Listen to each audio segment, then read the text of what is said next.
దేవరకొండ నియోజకవర్గంలోని పలు మండలాల వారీగా 245 మంది లబ్ధిదారులకు దేవరకొండ ఎమ్మెల్యే నేనవత్ బాలు నాయక్ కళ్యాణ లక్ష్మి షాదీ ముబారక్ చెక్కులను అందజేశారు. నియోజకవర్గం అభివృద్ధి లక్ష్యంగా ప్రజా ప్రభుత్వం పనిచేస్తుందని తెలిపారు. ఈ కార్యక్రమంలో ఆర్డీఓ బి రాములు, ఎంఆర్ఓలు, ప్రజా ప్రతినిధులు, పార్టీ శ్రేణులు, కార్యకర్తలు పాల్గొనడం జరిగింది.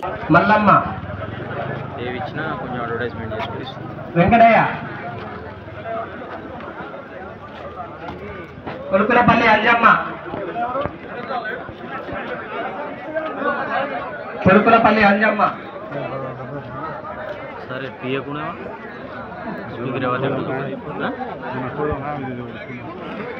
వెంకటయ్య, అంజమ్మ కింద నుంచి వచ్చాడు.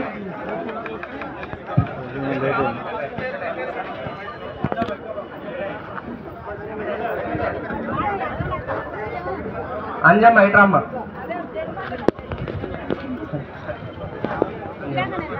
నాయక్ అలివేలు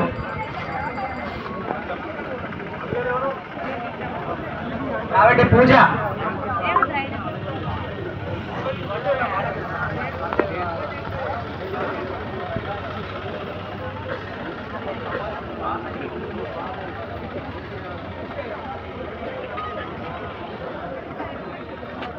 పూజ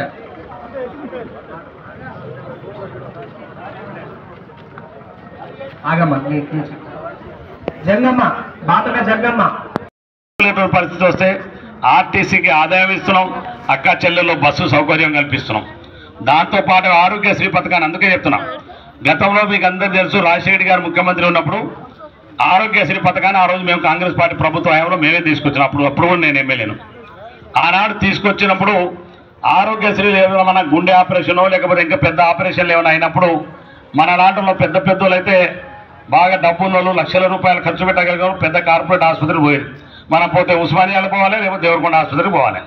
ఈ ఆసుపత్రికి పోతేనే మనిషి బతకనే లేదు. మనం పెద్ద ఆసుపత్రిలో వైద్యం చేయించుకోవాలంటే మనకున్న ఎకరమో 2 ఎకరాల్లో అది అమ్మేసుకోవాలి. మన అదృష్టం కొద్ది బతికి వస్తే కనీసం మనిషి అయినా ఉంటారు. మన దురదృష్టం కొద్ది మనిషి పోతే ఉన్నటువంటి పొలం పోతుంది, ఆ మనిషి పోయి 2 పోయి కుటుంబాలన్నీ కూడా రోడ్ల మీద పడి అనేక కుటుంబాలు చూసినాం మేము. అందుకనే రాజశేఖర్ గారు ఆ రోజు ఆరోగ్యశ్రీని 5 లక్షల రూపాయల వరకు ఉచితంగా పెద్ద పెద్ద ఆసుపత్రిలో వైద్యం చేయించినటువంటి ఒక కార్డు తీసుకొని పోతే చాలు గుండె ఆపరేషన్ చేసేంత గొప్ప కార్యక్రమాన్ని ఆ రోజు తీసుకొచ్చిన పోయిన 5 సంవత్సరాల్లో ఆ ఆరోగ్యశ్రీకి సంబంధించినటువంటి వైద్యం కొరకు ఇచ్చే డబ్బులు ప్రభుత్వం ఆ ఆసుపత్రి కట్టాలి. మన పక్షాన మనం ఆపరేషన్ చేయించుకుంటే మన పక్షాన డబ్బులు ప్రభుత్వం ఆ ఆసుపత్రి వాళ్ళకి కట్టాలి. అయితేనే వైద్యం చేస్తున్నారు. వాడు ప్రైవేట్ ఆసుపత్రి కదా. అందుకనే ఈ పోయిన 5 సంవత్సరాలు 10 సంవత్సరాల్లో ఆ ఆరోగ్యశ్రీకి సంబంధించినటువంటి ఆసుపత్రులకు డబ్బులు కట్టక ఆరోగ్యశ్రీ పథకాన్ని మొత్తం కూడా కుప్పకూలు చేసినారు.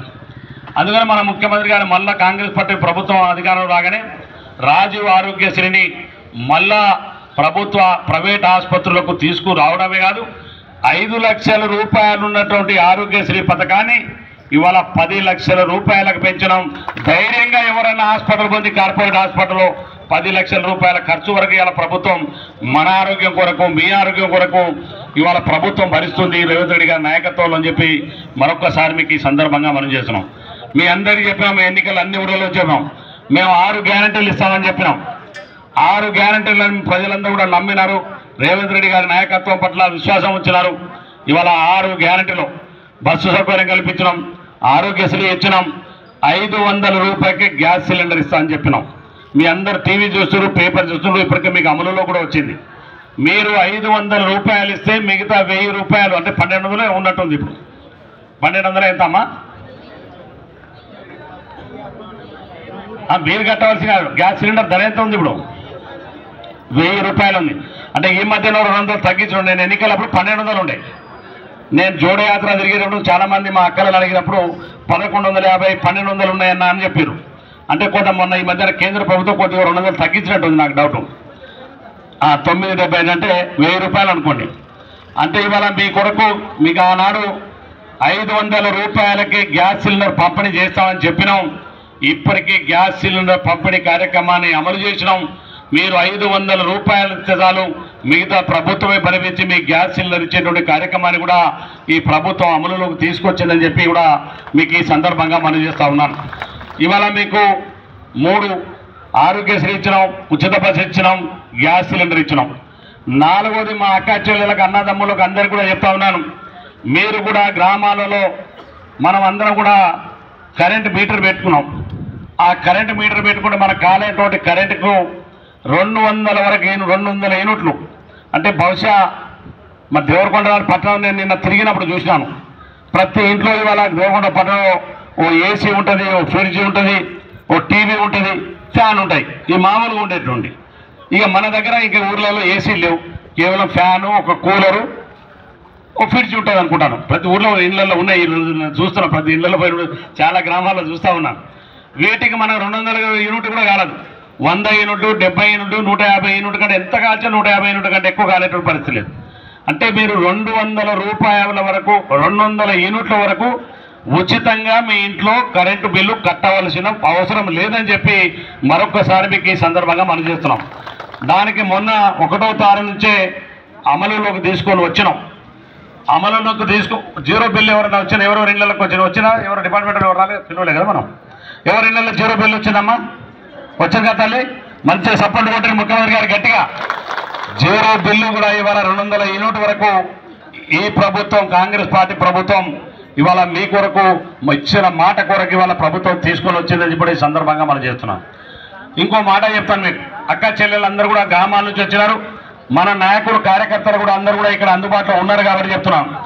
ఎవరైనా అజయ్ ఒక్క నిమిషం, అక్కడ ఒక్క నిమిషం, ఇంకెవరైనా జీరో బిల్లు రానటువంటి వాళ్ళు మీరు చేయవలసిన పని అలా మీ ఎంపీడీఓ ఆఫీస్ పోయి, ఇక్కడ కాదు చందంపేట అయితే చందంపేట ఎంపీడీఓ ఆఫీస్, నేరుగోమ అయితే నేరుగోమ, పిఏపల్లి అయితే పిఏపల్లి, చింతపల్లి అయితే చింతపల్లి, ఎక్కడ దేవరకొండ అయితే దేవరకొండ పట్టణం వాళ్ళైతేనో మున్సిపాలిటీ, దేవరకొండ రూరల్ గ్రామాల్లో ఉన్న గ్రామాలకు సంబంధించిన వాళ్ళని దేవరకొండ మండల ఆఫీస్, మీ రేషన్ కార్డు, ఆధార్ కార్డు, మీ కరెంటు బిల్లు, అంతేనా,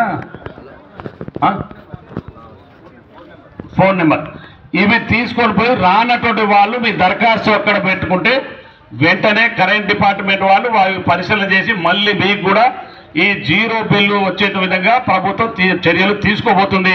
అందుకే ఇంకా రానటువంటి వాళ్ళు ఎవరైనా గ్రామాల్లో ఉంటే మీరు కూడా చెప్పండి, ఎంపీడీ ఆఫీసులో పోయి మీ 3 సర్టిఫికెట్లు తీసుకుపోయి ఆడ ఇచ్చేయండి. మిగతా వాళ్ళందరూ కూడా జీరో బిల్ ఇచ్చేటువంటి కార్యక్రమాన్ని ఈ ప్రభుత్వం తీసుకొని రాబోతుందని చెప్పి కూడా మీకు ఈ సందర్భంగా మనం చేస్తూ ఉన్నాం. ఏ ఒక్క పేదవాడు కూడా రాలేదు, మాకు అందలేదు అంటే మనం ఏ కారణం చేత ఆగిపోయినా దాన్ని ఎప్పటికప్పుడు దరఖాస్తు చేసుకోవడానికి ప్రభుత్వం ఒక గతంలా కాదు, ఒక్కసారి దరఖాస్తు పెట్టి 5 సంవత్సరాల దాకా ఇక దరఖాస్తు పెట్టే అవకాశాలు చెప్పుకునే దిక్కు కూడా లేకుండే.